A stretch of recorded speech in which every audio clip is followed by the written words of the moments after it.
शिवपुराण ग्रंथ कोई सरल ग्रंथ नहीं है, विधि विधान से भरा हुआ ग्रंथ है, पूजा अर्चन से भरा हुआ ग्रंथ। इसीलिए तो लोकप्रियता नहीं मिली थी। आज से 30 साल पहले बहुत नहीं मत मैं भी इधर उधर घूमता फिरता रहता था, मुझे कोई महादेव की कथा सुनावे।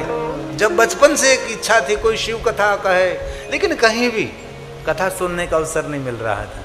मैं जब कथा क्षेत्र में प्रवेश किया तब मुझे कहीं से महादेव की कथा सुनने को मिल जाए।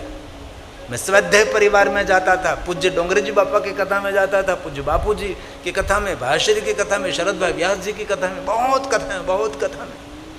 एक हमारे दयागिरी बापू जी भावनगर वाले, सुरनगर के वतनी, वो शिव महापुराण कथा गाते थे। उसकी हमने कथा सुनी और उसके पास से हमने प्रेरणा ली।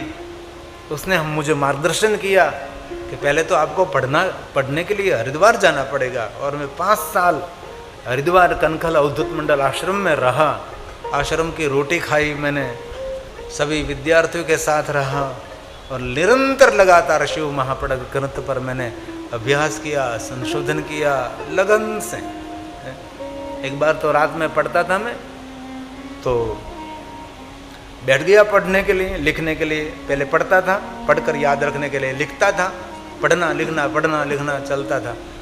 तो मेरे कमरे में मेरे रोहित भाई वहाँ हमारी सेवा करते थे, तो भोजन मेरे कमरे में रख गए और मेरे कमरे में भोजन रखकर कब चले गए मुझे पता नहीं रहा। और मुझे बहुत भूख लगी। मैं तो अब क्यों भोजन देने के लिए अब नहीं आया? कितना समय बीत गया। मैंने घड़ी में देखा तो मुझे पता नहीं था, घड़ी में देखा तो रात को 2 बज गए थे पढ़ाई करते करते। ये मुझे भी ख्याल नहीं। कमरे में देखा तो भोजन पड़ा था।